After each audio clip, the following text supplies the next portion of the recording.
right, let's go straight into the summer transfer window so far and what we have been seeing. We're going to go through it quickly. I'll have Jeff handle what we've seen in NWSL. Emily, there's been so many big ones and record-breaking ones in WSL, starting, of course, with Alexia Putellas going to London City Lionesses. Just let me know, of course, the latest on that, how it's been received, and some of the other ones that have caught your eye. It's a really interesting time, and I think I've been doing media days with the clubs, and you talk to the players and you ask them what is it like to have all these big names come to the league, and it's really excited players from other clubs that you're now seeing all these big names playing in the WSL, because for a long time it's been that competition of who's the most competitive league, what is the most competitive league. But I think what is so exciting about the WSL right now is that you have got strength and strength and strength building from all these big players that makes everyone else step up. And I think it's such an exciting time to have players like Alexis Putellas playing in the league. You know, we're talking about, you know, commercial stuff and the attraction of it, and just genuinely like for people then who may have been a fan of Alexia, who may have never watched her play, you know, they might come down to Bromley to watch her. So I think it's a really exciting time for the league. It's obviously an exciting transfer for her, and I think it's been probably the most anticipated one of where she was going to go. You know, our understanding is it was a lot more simple than that really was only ever going to be London City. And yeah, they've strengthened really well. They've been a lot of key players, of really big names. You know, you're looking at Nicole Anyomi, Diani, Mappy Leon. They've done some huge moves, as you would expect from Michelle Kang's team. But my interest now is, how does it all work? How are they going to fit that team together? How are they going to rotate? How are they going to play? So that's going to be really interesting to see. Especially things like Arsenal as well. They've done some really good moves. They've made a lot of use of the free transfer market, which has been really interesting. A lot of turnover for them, but you look at the players they've brought in, you can see what Renee's wanting to do. So yeah, there's a couple of players that I'm really excited about that have made moves. I think obviously Katie McCabe going from Arsenal to Chelsea is a huge, big one. Everyone's going to be talking about that come the start of the season. But I think there's lots that have cropped up. I think Spurs have done some incredible business as well. You look at the names that they've brought in, like Alice Sombath from Lyon. That's a really exciting signing for a team that wants to build from the back, and with Togo Coca and how incredible she was last season. There's so many exciting things at the moment in the WSL, and I think it feels like the league has taken another step up. It feels like this competitiveness that we're talking about, this, you know, development of the league, it feels like we're in another era of WSL, and that's just so exciting for a fan and for a journalist to look at this season and go, I generally don't know who's going to win the league, and I think it's so exciting. Yeah, before I get to Jeff on some NWSL one, because as you said, it's an exciting time in WSL with some big name transfers. But Emily, Manchester United, as you know, I almost cannot put into words my level of frustration at what we are seeing happening there. Yeah, it's disappointing. I think, you know, just from looking at from the outside perspective, they lost obviously Melvin Mallard to Chelsea, which is a huge blow for them. And you look at, you know, you're strengthening a rival. They obviously got a nice chunk of change for that transfer, but you then have to use it. And so far they haven't. They've only brought in a defender in Medina, and they've brought in a goalkeeper in Leipzig, but they're really thin. I mean, they ended last season in a really dire situation when they were playing in the Champions League and they didn't have enough players. And it's sort of a bit of a broken record now with United, that they need to build, they need to strengthen, they need that depth, and they haven't done it. And I don't really know why. You know, it comes back to that. Does the club care about the women's team? Where's the money going? But you're looking at, you know, they've got a nice transfer fee for Melvin Mallard.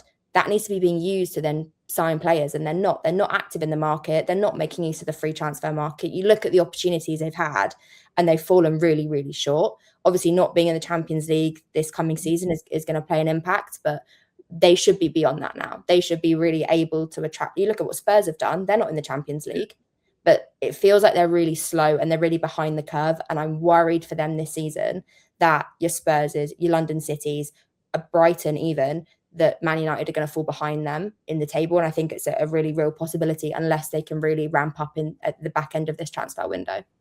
Yeah, you say we don't know why, but I think deep down inside we do know why, but we're still hoping that that is not the why in 2026. Anyways, before I get even more frustrated, Jeff, let's talk about NWSL. Of course, they have made some moves as well, including welcoming the likes of Sam Kerr over here stateside. Yeah, I mean, Sam Kerr, one of the biggest incoming inbound additions on the free transfer from Chelsea, returns to Gotham, where, you know, she really, I would say at Sky Blue, certainly started to make her mark within the NWSL and within the world of club soccer. So the timing could not be better. I don't believe that these were two entirely associated events, but the big question, she comes in from a tactical perspective. She plays roughly the same position in the same way as Esther Gonzalez.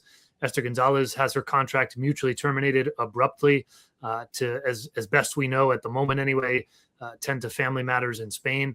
So that was really critical timing for Gotham. The other big inbound transfer from a U.S. perspective in NWSL, Lindsay Heaps coming home to her hometown club in Denver. I wrote about that on .com. She grew up 20 minutes down the road. This is her home. She comes into an expansion team immediately, wears the captain's armband, has sort of been captaining from afar for these first few months while she was finishing up duties at Lyon. So that's a big inbound transfer for Denver. I mean, immediately changed, right? Her debut, she should have probably scored with the amount of opportunities she had. She gets the game-winning assist. She keeps them competitive against the league-leading Washington Spirit last weekend. So that's big for Denver and certainly for the league to have another, American face back. And, really, I think this high-impact player rule that remains a bit of I don't want to say a mystery, but really uncertain given that there's a grievance open against it. It's unclear if it's going to stick around in this capacity for the long term, but she is one of the players that we don't know officially on her front because of the complexities of the rule, but, among a few players that will certainly or have benefited from that and bringing star players home. So those are two big inbound ones. Esther Gonzalez leaving on the mutual termination is a significant loss for the league. And then I would say under the radar, Manaka Matsukuba, Manaka leaving to Chelsea, I think was a huge loss for North Carolina, for the league, an MVP finalist, last year. And then, obviously for North Carolina, I think that really derails their season and is a significant loss. Even we don't know what the fee was. I don't believe it was a huge one, which is, a loss on that front as well, I think, for North Carolina. But I think that's gone under the radar as an outgoing piece for the NWSL with Manaka's exit. And then, I think one to monitor as well at a slightly, I don't know if more obscure level, but, it's not at the level of a Sam Kerr or Lindsay Heaps maybe, but Emma Sears with the transfer request, the trade request at Racing Louisville.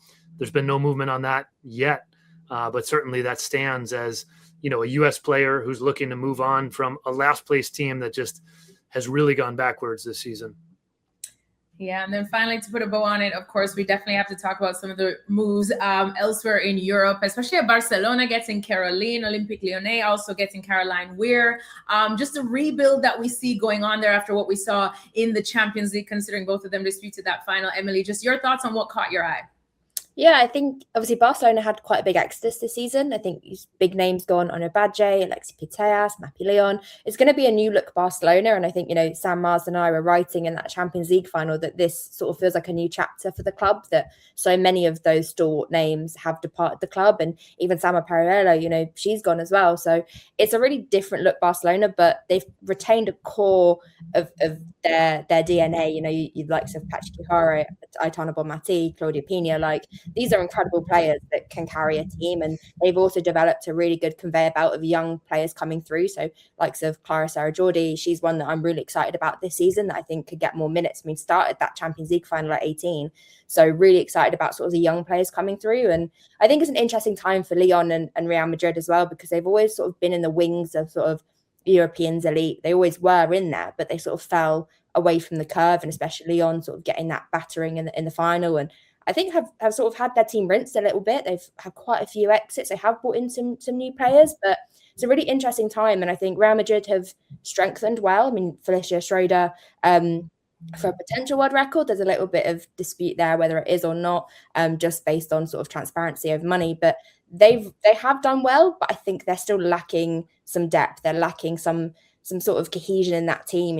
You've got like Linda Caicedo and Caroline Weir. They had a great link up, and now she's gone, but you've brought in Schroeder. How is that all going to work together? And it's very stop-start, I think, for Real Madrid. So I'm interested how they can build. I think Bayern Munich are also sort of in the wings a little bit. They haven't had so much movement this summer. But they, again, retained a core part of their squad, and I think that's a huge part of being able to compete year on year, is retaining some of that core. So I don't think it's a huge dire situation for these teams, but I am interested how the Champions League is going to look this season because of so many moves and so many new faces at new clubs, and how that has that domino effect on the team. Yeah, Jeff, what caught your eye from what we've seen, the movements in Europe? Because as Emily said, it's looking like we could have a very interesting Champions League season coming our way.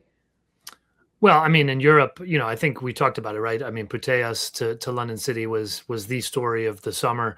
As Emily alluded to, I can say, and I think we've sort of co-reported that the idea that the Boston Legacy or really any NWSL team, given the financial restrictions and the requests and needs from her side, was never really very realistic and certainly wasn't in it until the last minute.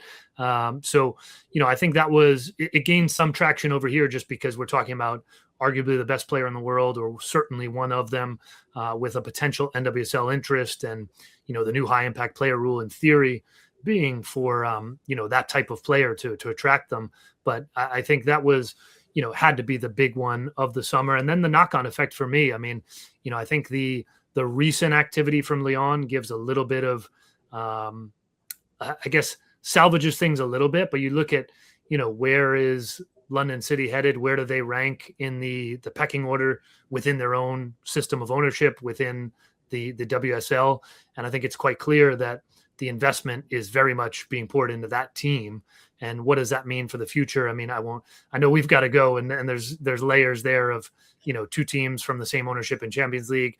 I think that there's a lot to be figured out there, but it's quite clear that those investments at that level are not being made to simply be a mid-table WSL team or not even be in Europe, frankly.